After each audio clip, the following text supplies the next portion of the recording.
안녕하세요. 짜증내는 남자 짜나입니다. 오늘의 부제목 혐오, 차별 표현, 미망인, 흑형, 표현, 대안 마련.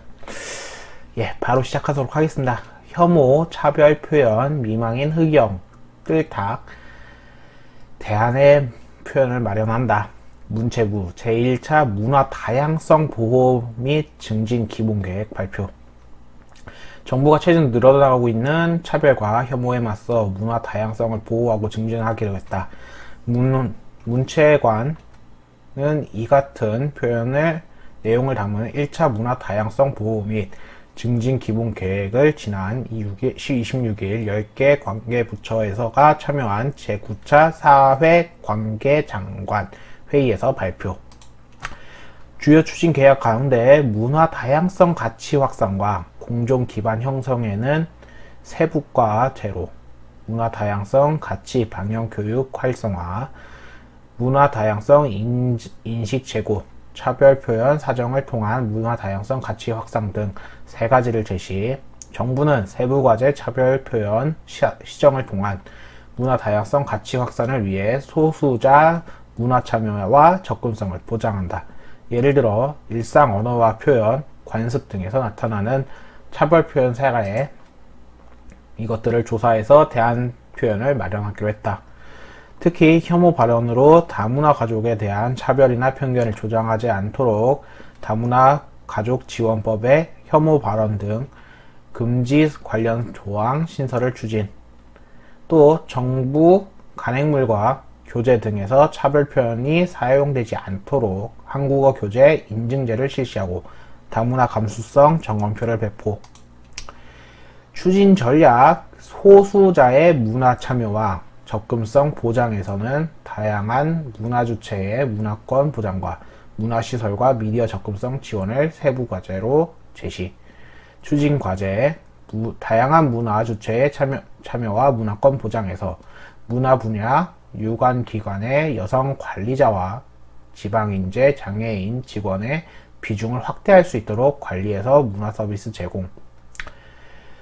취약계층의 문화권을 보장하기 위해 저소득층 대상 통합 문화 이용권과 스포츠 강좌 이용권을 확대.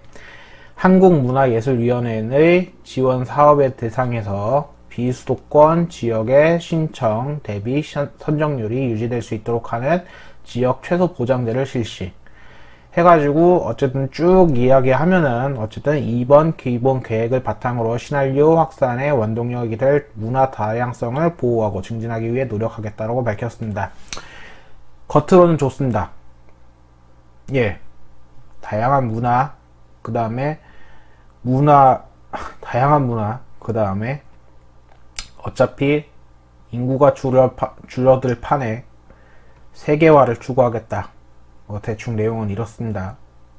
그리고 차별을 없애겠다. 접근 방식을 다양하게 하면 첫 번째가 있습니다. 말이라는 게 뭡니까? 말은 사람들이 쓰면서 나오는 이야기죠. 틀딱이 왜 생겼습니까? 이건 확실하게 욕으로서 사용되는 건 맞습니다. 사람이 늙어서 노인이 됐을 경우 이가 잇몸이 제기를 못해서 결국에 틀니를 쓰고, 그리고 그 틀니를 딱딱거린다고 해서 틀딱이 생겼죠. 흑형은 뭡니까? 흑형이 욕으로 쓰였습니까? 아니요. 저희는 확실하게 흑형을 욕으로 쓴 적은 단 한 번도 없었습니다. 욕으로 받아들인 것은 바로 흑인들이었죠. 사실 저기서 흑형이라는 소리는 원래 우월한 사람들, 검은 피부를 가지고 스포츠에 다재다능한 그 다음에 예술 쪽으로 다재다능했던 사람들을 표현했던 그런 표현이었습니다. 미망인은 솔직히 잘 모르겠습니다. 미망인은 제가 알기로 일본에서 그 그러니까 남편이 일찍 죽은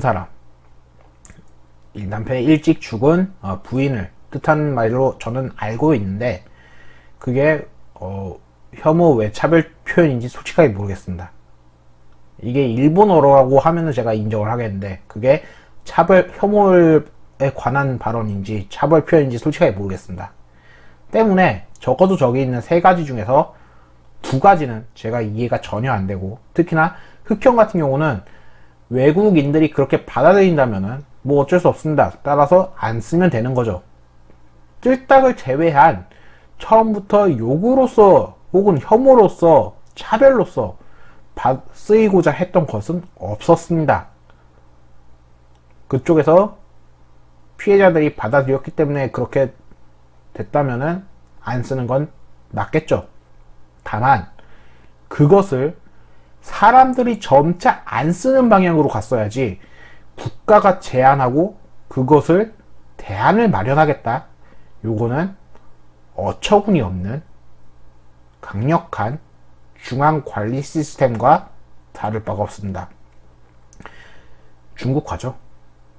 우리가 요렇게 지정해 주겠다, 너네는 요걸 써라, 요 소리입니다. 문화의 다양성 굉장히 좋은 이야기입니다. 다만 몇 가지 감수성이라던가 결국 차별, 그 다음에 여성 관리자라는 뚜렷한 관리자의 성별 요소, 이런 것을 봤을 때 꼭 어딘가에 정권이, 어딘가에 문화를 가진 사람들이 모여서 우리는 대표적으로 문화의 다양성을 존중하기 위해 요걸 했다라고 하지만, 사실상 그 깊이로 봤을 때 요것을 한 발짝 나아가 발판을 만들고, 그 발판 앞에는 페미와 중국이 있을 거라 저는 확신합니다. 네. 이게 뭔 소리냐 하실 분도 계실 텐데, 지금 말씀드린 거 요 세 가지 중에 요거 하나 빼고는 원래 욕이 없었습니다. 요것은 그래도 피해자가 받아들인 사람들이 싫어한다 라고 할 수 있겠죠. 근데 요것을 대안을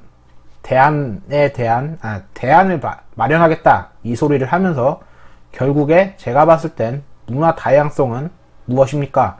문화 다양성 어디서 보지 않으셨습니까? 강원도 지사가 설치하려고 했던 중국 문화센터입니다. 중국 문화센터요. 거기까지 나아간다면은 연결성은 반드시 존재한다고 저는 봅니다. 단어를 억압하고 말을 줄여서 그 생각을 줄여내고, 또한 그것이 확산된다면 결국에 더욱더 심한 제재가 들어올 거라 저는 생각합니다. 뉴스를 억압했고 그 다음에 단어까지 억압한다. 옛날 일본이 나라를 침공했을 때와 설사 다르지가 않습니다. 이게 지금 무슨 소리냐 라고 하실 수 있겠지만, 아까도 얘기했지만은 제가 볼 때는 이런 식으로 다가가서 결국에 한국을 먹어치우는 그러한 뇌피셜이 떠오릅니다. 말이라는 건, 다시 한번 말씀드리지만, 말이라는 건 사람들이 모여서 쓰기 시작해가지고 생겨나서 그에 대해서 새로운 단어들이 탄생을 했고, 그리고 그건 자연스럽게 사라집니다. 국가가 나서서 일부러 말을 만들어낼 필요는 없습니다. 근데 지금 그러고 있네요. 사회적 약속으로 물건을 지칭하는 것은 당연할 수 있겠습니다만, 아이들이, 그 다음에 성인들이, 그 다음에 사람들이 쓰면서 거기에부터 탄생을 하면서 자주 쓰자, 그뒤에 대표적인 문화체제를 만들어가는 뉴스라던가 TV에서도 쓰게 되는 거, 그런 단어들은 무수하게 많습니다.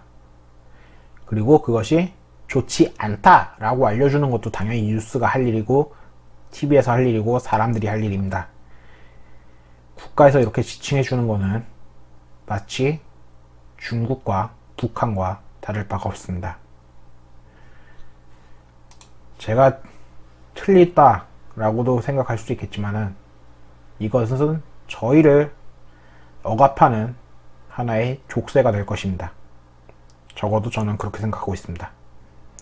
감사합니다. 짜증내는 남자였습니다.